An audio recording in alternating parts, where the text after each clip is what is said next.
Hey, Mom, can you grab me a beer, please? Mom, are you deaf? Oh, so now you can hear me? I asked you to bring me a beer. This is how it always is when my son and his wife talk to me. We've been living together for 5 years, and they've never really listened to me.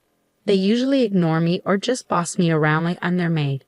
My daughter-in-law, Jean, talks badly about me to everyone, and my son, Paul, treats me like I'm just here to clean up after them.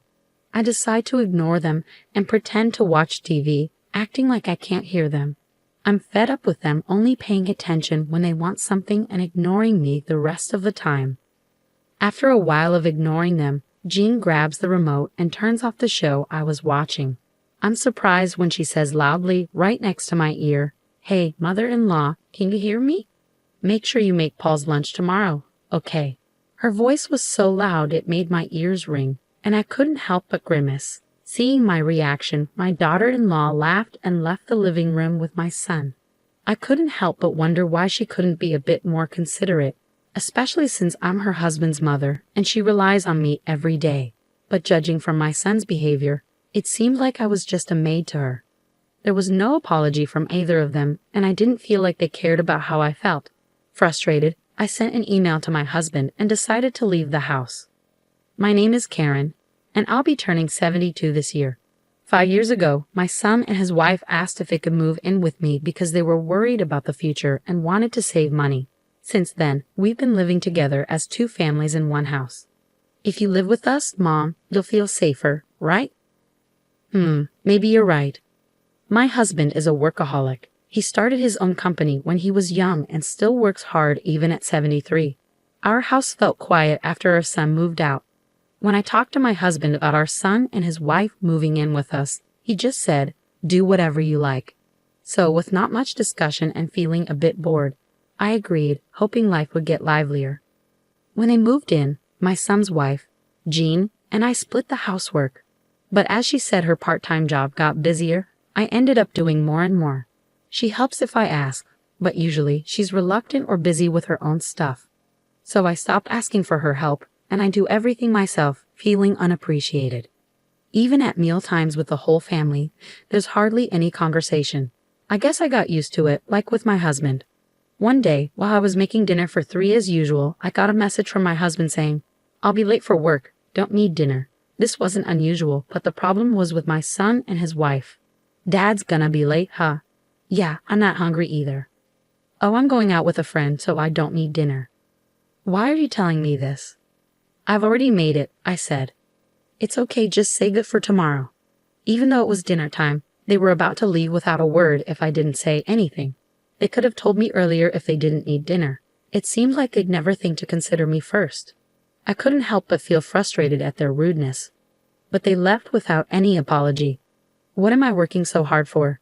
I sat in a quiet living room, looking at the dinner I'd already prepared, not going to waste. What am I even doing? Just thinking about it made me feel so tired. I wrapped up the still warm dinner and put it in the fridge before heading to bed. The next morning, when I came downstairs, my husband, who had woken up earlier, apologized, saying, "I'm sorry." Our conversation was short, as usual. It could have ended there, but when my husband noticed my expression, he furrowed his brows slightly and asked, "Did Paul and his wife have dinner?" "No, they said they didn't eat and went out," I replied. "I see," my husband said, noticing the dinner for 3 in the fridge. I was glad to finally have a conversation after so long, so I told him what happened last night. My usually quiet husband listened carefully. After hearing me out, he gently said, "You don't have to do everything." He acknowledged that our son's behavior was becoming worse every day, but that doesn't mean you should overwork yourself. His words felt like a weight lifting off my shoulders. I realized I had been pushing myself too hard and felt relieved that my husband understood. My son and his wife were grown-ups now, so I didn't need to do everything for them. With that realization, the situation seemed a bit brighter. I might be late from work again, so you don't need to prepare dinner for me tonight, my husband said. "Oh, okay," I replied with a smile. With his words in mind, I decided it was time for my son and his wife to understand this too. Even though it was Sunday, I said goodbye to my husband and made up my mind to stand up to my son and his wife. Once my husband left, my son and his wife finally woke up in the afternoon, still in their pajamas. They came into the living room and immediately asked, What's for lunch? Why don't you have what's left from yesterday? But you could at least warm it up for us or set it on the table. You're not small children. You can do it yourself, I replied. Well, mother-in-law, you are getting old, aren't you? Jean, my daughter-in-law, joked with a laugh, and Paul, my son, joined in, looking at me. I'm exhausted because Jean hasn't been helping with the housework at all, I said. Oh, can't you manage without me? Is it your menopause or something? Jean retorted, laughing. Their attitudes made me sigh. They went back to their room without cleaning up after eating, seeming unbothered. As expected, my husband didn't return until late that night. Since I didn't need to cook for him, I bought myself a ready-made meal from the supermarket. Oh, Mom, what are you eating? Ready-made food? What about dinner? Paul asked. I don't know. Mother-in-law, what are you thinking? Have you forgotten about your family? Jean added. I wondered if Jean was incapable of having a conversation without throwing in some barb. I decided to ignore my daughter-in-law, which seemed to quiet Paul down. However, he quickly picked up his phone and started complaining again. You don't work. Mom, you should at least take care of the house. I thought that since it was their day off, they could prepare their own meals for once, but instead they decided to order delivery. Give us the money later, Paul said, which made me lose my patience, especially since they were always talking about saving money. I agreed not to ask them for money to cover our living expenses, and I never bothered them about it. But I never expected them to take advantage of me like this. I decided to completely ignore them, refusing to do anything for my son and daughter-in-law, who showed such disrespect. Hey, Mom, beer, Paul demanded, while Jean kept making snide remarks. Paul talked to me like I was their housemaid. Ignoring them, I turned my back and pretended to watch TV, acting like I couldn't hear them. After a while of ignoring them, it seemed like she gave up and stopped talking to me. But this peace didn't last long. Before I knew it, my daughter-in-law snuck up behind me, grabbed the TV remote, and turned off the TV. Startled, I looked up only for her to shout into my ear, Hey, mother-in-law, can you hear me? Make sure to prepare lunch for Paul tomorrow, okay? Her voice was so loud it hurt my ears, making me flinch. Laughing at my reaction, my daughter-in-law left the living room with Paul. I couldn't help but wonder why she couldn't show a bit of courtesy, especially considering that I'm her husband's mother, and she relies on me regularly. But judging from Paul's attitude, it seemed like I was nothing more than a maid to her. As it turned out, there was no sign of consideration for me at all, and I didn't even hear an apology for last night's dinner from either of them. Letting out a deep sigh, I sent a text to my husband and made up my mind to leave the house. Early the next morning, I packed my things and left before they woke up.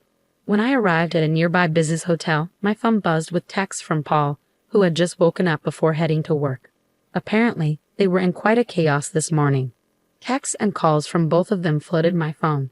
When I checked the messages, all I saw were complaints, like what are you doing? I told you I need lunch. Jean also sent a mocking text. Are you wandering around forgetting your responsibilities? It seemed they were struggling just because I hadn't prepared breakfast for them, which made me chuckle a bit. Seeing a call from Paul during his lunch break, I decided it was time to talk to him. You finally picked up, Mom. Where the hell are you, and what are you doing? Paul's voice sounded impatient. It's none of your business, is it? You didn't even prepare our food. Where are you, Paul? You're not a child. You can make your own food, can't you? I responded, feeling irritated. If he had struggled so much to prepare just one meal, he should have shown some appreciation. But to my surprise, he said something unexpected. I'm paying for living expenses, so I need you to do the housework. Living expenses? What are you talking about? I never received such a thing, I said, puzzled. Why not? Jean should have been giving it to you every month, so don't lie. Paul insisted, claiming he was paying me living expenses. Despite my truthful denial, Paul started calling me a liar. The truth is, my husband covers all their living expenses, including their food. Even after explaining this repeatedly, Paul refused to believe me. I could hear Jean in the background saying, You're probably just playing dumb and spending it for yourself. Unable to continue the conversation, I ended it and said, I don't know what I don't know, and I don't plan to come home for a while. Why not? What are we supposed to do for food? Paul's voice sounded desperate. Figure it out yourselves. Bye now. I hung up the phone and let out another big sigh. Why do they believe they're not in the wrong, even after all this? I didn't understand what Paul was talking about earlier when he mentioned our living expenses. About a week after I left the house, the situation improved. My husband, who had come to check on me, apparently talked to Paul and Jean, and their texts suddenly became more respectful and submissive.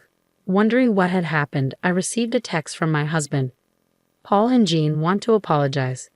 If you feel like it, please come home. Thanks to my husband's talk, they finally seemed to understand. I replied to my husband's text, made preparations, and decided to go home that day. When I returned home, Paul and Jean were waiting at the entrance, their faces pale and worn out. It seemed they were quite upset by the lecture from my husband. I decided to hear the story about this past week from them and my husband about the living expenses. I mentioned on the phone I said I didn't receive them, right? I asked. You said you wanted to save money, so I didn't say anything. Actually, Dad was really mad at us about that, Paul explained. It seemed my son had misled his father about his contribution to the household expenses, believing I had been lying and portraying me as the villain.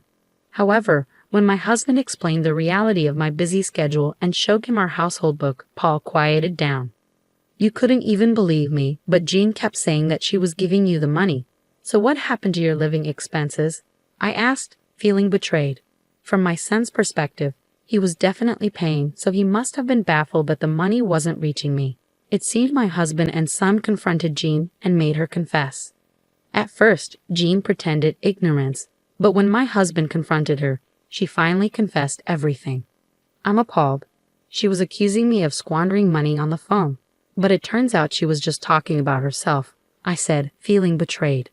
But living with my in-laws can be stifling, and everyone was inviting me, so I just because of that, you thought it was okay to embezzle our living expenses. You made me look like a fool too, Paul interjected, his voice full of frustration. What? You're acting all high and mighty too, Jean retorted defensively. At the point when the two of them began to stray from the topic and argue, my husband cleared his throat loudly. Startled by his sudden interruption, Paul and Jean fell silent immediately, seemingly terrified of my husband's disapproval. I couldn't help but chuckle at their reaction, like children caught misbehaving. Excuses, excuses. Cut the crap. First, you should sincerely apologize to your mom, my husband said firmly. I'm sorry. The two of them finally bowed their heads to me. But Paul still tried to justify himself, saying he had been taking it easy because it was his home. I've been busy at work, and I just wanted to relax at home, he added. So what about your mother, who was being taken for granted and mocked by her big son and his wife, even at her own home? My husband's words cut through my son's excuses, leaving him speechless. I'm appalled at my son, who, despite his age, still relies on his parents, and at Jean, who took advantage of that to embezzle money. My husband continued, his tone firm. Mom, I'm sorry. You see, I'm apologizing to you, Paul said, trying to make amends. Do you think an apology makes everything okay? Please reflect on yourself a bit, I responded firmly. The two of them thought that bowing their heads to me would resolve everything smoothly, and they were flustered by my words and tried to make excuses. But I could see through their scheme, and I shook my head. Whether you contribute to the living expenses or not, I can't overlook that attitude. You have to learn to be more grateful, I said firmly. But aren't you worried about your future too, mother-in-law? Paul interjected. Yes, I'm full of worries about relying on people like you. How can you talk to us like that? I retorted. You splurge our living expense out of stress from living with us, Jean added defensively. I can't have someone like you stay with us any longer, I stated firmly, silencing them with my resolve. They needed to learn once again how rude their actions were while living together as a couple. Later, we managed to have them move out. In the days that followed, Jean, my son's wife, started to come to our house occasionally to learn household chores from me. She continually vented about how my son Paul did not lift a finger to help with any housework. As she had always been showing off to her colleagues, I assumed she couldn't complain to anyone else. Now I understand just how much I relied on you, Karen, she admitted. Indeed, and yet you had the audacity to accuse me of being deaf and squandering money, I remarked, feeling vindicated. Unable to live with us anymore and facing financial constraints due to her misuse of funds, Jean fervently complained about her now austere life. However, As I listened, I couldn't help but feel that she was simply facing the consequences of her actions. As for Paul, he started to bring home delicious snacks as gifts from time to time, seemingly trying to make up for his previous lack of consideration. Although he still mentioned his past behavior occasionally, I appreciated his efforts. I knew he wasn't the most expressive or communicative person, but his gestures were touching nonetheless. During our discussions with Paul and Jean, my husband expressed his gratitude, saying, "Thanks for your hard work, honey. I appreciate it." I'm glad that I can talk to my husband like this again. I reflected, feeling grateful for the calmness that had returned to our lives. Despite the challenges we faced, I found myself leading a life that was calmer and happier than before.